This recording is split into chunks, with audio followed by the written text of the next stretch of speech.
आपल्याकडे गाई वासरं येणार म्हणल्यावर मुलांची किती उत्सुकता आणि कुतूहल असते हे तुम्हाला अनुभवायचं आहे का? ह्या व्हिडिओमध्ये आपण ते सगळं बघूया. दादा महाराज नाटेकर गुरुकुल चिखली यांना देशी गाई आणायच्या होत्या आणि त्याबद्दल त्यांची जोरदार तयारीही सुरू आहे. ह्याच्यासाठी त्यांनी आम्हाला चर्चा करण्यासाठी आमंत्रित केलेले होते. पुढच्या पिढीला गोमातेविषयी प्रेम निर्माण होणं, तिचं विज्ञान समजणं याच्यासाठी आम्ही नेहमीच प्रयत्न करत असतो. आम्ही सुद्धा मुलांची चर्चा करायला खूप उत्सुक होतो, पण मन भारावून गेलं जेव्हा मुलांनी खूप सुंदर असं पाद्य सादर केलं.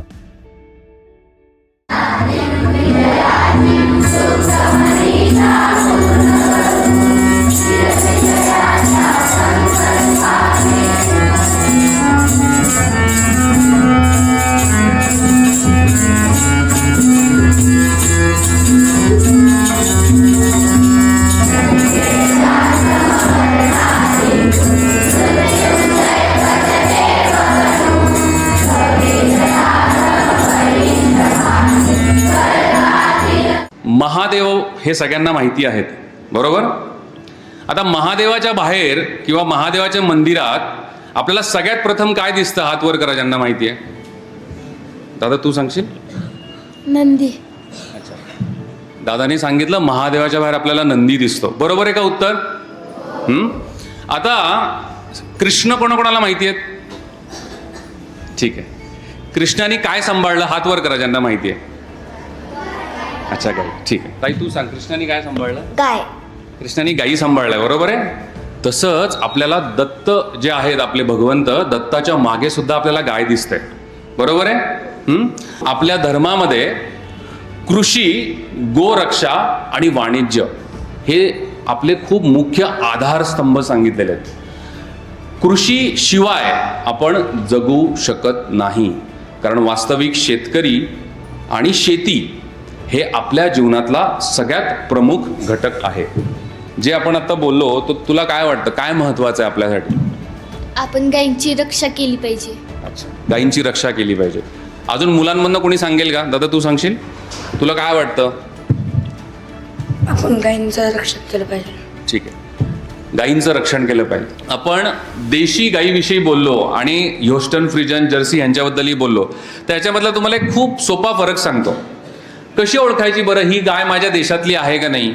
जर गायीची पाठ जर अशी प्लेन असेल तर समजायचं ती देशी गाय नाही. आणि कुठलीही गाय जिच्या पाठीवर तुम्हाला असा वशिंड दिसेल समजायचं ती भगवंतांनी बनवलेली देशी गाय आहे. देशी गायमध्ये सगळ्यात युनिक काय आहे? वशिंड. हा वशिंड ज्या गायीला आहे ती गाय आपली देशी गाय, म्हणजे सगळ्यांचं लक्ष आहे. आता ह्या गायीमध्ये सगळ्यात युनिक काय तुम्हाला मी सांगतो. ह्या गायीमध्ये भगवंतांनी किंवा निसर्गाने एक सूर्यकेतू नाडी दिलेली आहे, जी ह्या वशिंडातनं गायीच्या शेण गोमूत्राच्या पिशवीकडे आणि गायीच्या दुधाकडे ह्याचं कनेक्शन आहे. आणि हे काय करतं? समजा तुमच्याकडे मोबाईल आहे, सिम कार्ड आहे, पण जर टॉवरला सिग्नलच नसतील तर त्या मोबाईलचा काही उपयोग आहे का? म्हणजे काय की तुम्हाला ते टेलिफोन किंवा मोबाईल यूज करण्यासाठी त्याला नेटवर्क पाहिजे, बरोबर आहे. तसंच गायीची ही जी सूर्यकेतू नाडी आहे, ही सूर्यकेतू नाडी सूर्यापासनं ऊर्जा घेते आणि ती वेगवेगळ्या गव्यांकडे नेते, म्हणजे शेणाला दिलेलं आहे. त्याचप्रमाणे गाय अजून काय देते शेणाबरोबर? हात वर करा, असं उत्तर देऊ नका, हात वर करा ज्यांना माहिती आहे. गाय शेणाच्या बरोबर अजून दुसरं काय देते? ताई तू सांगशील, थोडं पुढे ये. गोमूत्र. वा, गोमूत्र. ठीक आहे, अजून काय देते गाय? गोमूत्र झालं, शेण झालं, अजून दादा तू सांगशील काय देते गाय? शेण गोमूत्र देते, अजून काय देते? दूध. काय? दूध देते. ठीक आहे, आता दुधापासनं काही गोष्ट बनते महत्वाची. काय बनते दुधापासनं? दही. दह्याचं पुढं काय बनतं? ताक. ठीक आहे, पण आई कधी कधी दही घुसळून काय काढते? लोणी. आणि लोण्याचं मग पुढं काय होतं? तूप. तर आता गाय आपल्याला शेण देते, गोमूत्र देते, दूध देते. दुधापासनं काय बनतं? दही. दह्यापासनं काय बनतं? ठीक आहे, ताक. पण त्याच्या पुढं बनतं तूप. तर हे जे 5 गोष्टी आहेत, मी ब्लॅकबोर्डवर लिहितो. तर दह्याच्या पुढं बनतं तूप, आणि मग गाय आपल्याला देते शेण, आणि मग 5वं आहे गोमूत्र. आता ह्या किती गोष्टी झाल्या सांगा बरं मोजून मला? दूध, दही, तूप, शेण आणि गोमूत्र, या 5 गोष्टी झाल्या. पृथ्वी. ठीक आहे. आता दादा म्हणला पृथ्वी, हे अगदी बरोबर आहे. ठीक आहे, पुढचं. वाह, सगळ्यांना हनुमान आवडतात का? कारण हनुमान वायुपुत्र आहेत. वायू. ठीक आहे. आता वायू इकडे येईल. ठीक आहे, पुढं अग्नी. आपल्याला जेव्हा भूक लागते ना, तेव्हा ऍक्च्युली आपला जठर अग्नी प्रज्वलित झालेला असतो, त्यामुळे आपल्याला अग्नी पण गरजेचं आहे. तर अग्नी. ठीक आहे, पुढं जल. आता पावसाची काही कमीच नाही आहे. 4 दिवस झाले महाराष्ट्राला जो झोडपलेला आहे, सगळ्यांनी बघितले पाण्याची काय स्थिती आहे. तर जल. गाई सूर्याची 70 ते 80% ऊर्जा खेचून घेते. हे तुला नवीन समजलं. ठीक आहे. अजून कोणाला काही? हां. ज्या गाईला वशिंठ असतं ते आपली देशी गाय असते हे सगळं. वा, उत्तम. थोडंसं पुढे ये ना इकडे. दादा ये, तू पण ये. जे 5 तत्व असतात, तूप, दही, ते माहिती नव्हतं, ते कळलं. म्हणजे पंचमहाभूत. ताई म्हणतीये की पंचमहाभूत कसं गाईच्या गव्यांशी संबंधित आहे हे समजलं. हां, सगळ्यांना ते ऐकून खरं आश्चर्य वाटलं का? मग ह्याच्यामध्ये विज्ञान आहे का? का उगाच आपली भोळी बावडी भावना आहे म्हणून शिवाजी महाराज उठले आणि आपला हात कापले कसायचे? तर ह्याच्या मागे खूप मोठं विज्ञान आहे. मला कळालं की 100पेक्षा गायची जाती असतात त्या.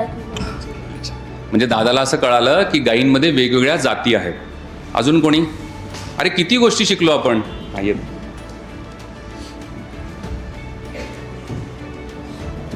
शेणाला गोमय म्हणतात हे कळालं.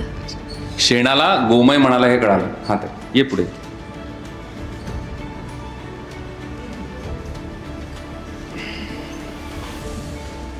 महाराष्ट्रातील गाय कशी ओळखायची ते कळले. महाराष्ट्रातली हां.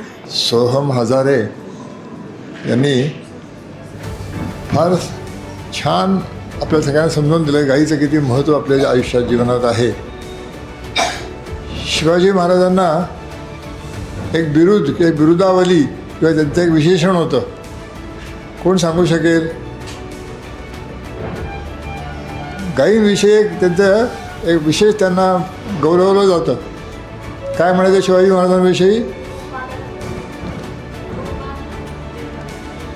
गोपालन नाही, गो ब्राह्मण प्रतिपालक. म्हणजे गाईचं आणि ब्राह्मणांचं संरक्षण करणारे, प्रतिपालक म्हणजे प्रतिपालन करणारे. गाईंचं कसं रक्षण केलं हे त्यांनी गोष्ट सांगितली. मला ते माहीत नव्हती बरं का, पण फार छान गोष्ट तुम्ही सांगितली ते गाईचं रक्षण केलेलं. तर हा गोब्राह्मण प्रतिपालक जे शिवाजी महाराज होते, तर आपण सगळ्यांनी तसं केलं पाहिजे. म्हणजे गाईंचं रक्षण केलंच पाहिजे. ब्राह्मण म्हणजे काय की जे अभ्यास करतात, जे अभ्यास करून मोठे होतात, अशा लोकांना आपण प्रोत्साहन दिलं पाहिजे. तुमच्यापेक्षा अनेक लोक अभ्यास करून मोठे होणारच ना सगळे मोठे. तर मग गाईची सेवा करा, व्हाल मोठे. खूप सगळ्यांना खूप चांगलं समजावून सांगितलं आणि मला खात्री आहे की सगळ्यांमध्ये गाईंविषयी प्रेम वाढेल.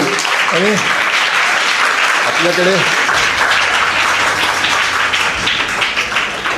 आपल्याकडे एक महिनाभरात गायी येणार आहेत. तुम्हाला सगळ्यांना गाईचा सहवास लाभणार आहे. अवश्य गायींचं निरीक्षण करा, जाऊन तिथे बसा. त्या वातावरणात सुद्धा तुमच्यावर चांगला परिणाम होईल. पंचगव्य सगळं आपल्याला हळूहळू सगळं मिळणार आहे, हळूहळू मिळतील.